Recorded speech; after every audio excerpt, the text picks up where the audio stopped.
شروع کرتا ہوں اللہ کے نام سے جو نہایت ہی رحم کرنے والا ہے۔ کہانی ٹی وی پر آپ سب کو خوش آمدید کہتا ہوں۔ ایک ملک کا بادشاہ بہت رحم دل اور نیک تھا۔ رعایا کے حق میں بہت اچھا تھا۔ چنانچہ تمام رعایا اس سے محبت کرتی تھی اور اسے خوب دعائیں دیتی تھی۔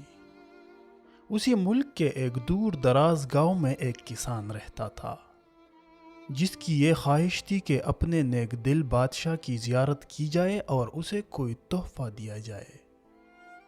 اس نے اپنی بیوی سے مشورہ کیا کہ میں بادشاہ کو ملنے جا رہا ہوں اور میری خواہش ہے کہ میں اسے کوئی تحفہ بھی دے دوں۔ تم مجھے مشورہ دو کہ میں بادشاہ کے لیے کیا تحفہ لے کر جاؤں۔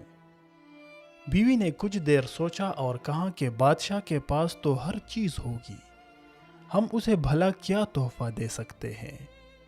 ہاں، میرا ایک مشورہ ہے کہ ہمارے گھر کے پاس بہنے والے چشمے کا پانی بہت میٹھا اور ٹھنڈا ہے اور ایسا پانی پورے ملک میں کہیں بھی نہیں ہوگا، حتیٰ کہ بادشاہ کے پاس بھی نہیں ہوگا، تو تم اس کے لیے یہ پانی لے کر جاؤ۔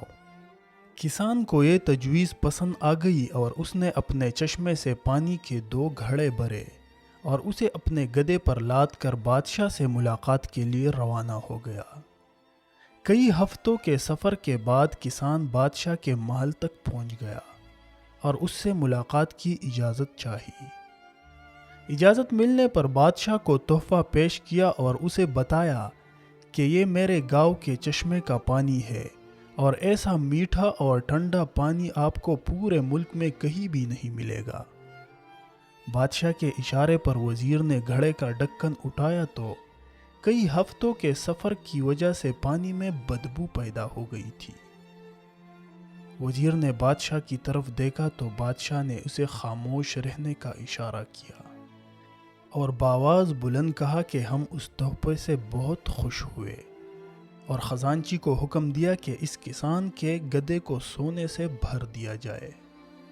کسان بہت خوش ہوا۔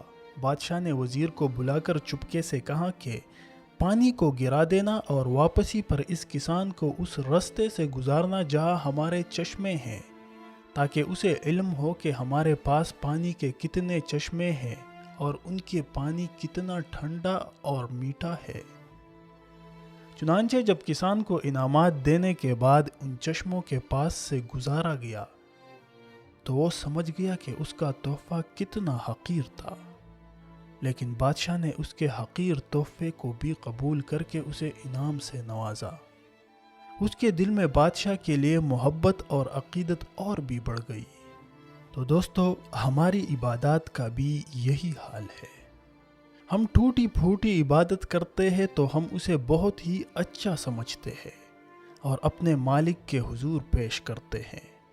ان عبادات کی حقیقت معلوم ہونے کے باوجود وہ مالک الملک نہ صرف ان عبادات کو قبول کرتا ہے بلکہ انعام کے طور پر بیش بہا نعمتوں سے بھی نوازتا ہے، حالانکہ اسے ہماری عبادتوں کی کوئی ضرورت نہیں ہے۔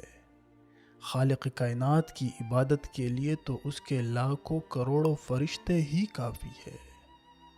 اللہ پاک سے دعا ہے کہ ہماری ٹوٹی پھوٹی عبادات کو اپنی بارگاہ میں قبولیت کا شرف بخشے، آمین۔ تو آج کے لیے اتنا ہی، ملتے ہیں انشاءاللہ نیکسٹ ویڈیو میں ایک نئی کہانی کے ساتھ۔ تب تک کے لیے اللہ حافظ۔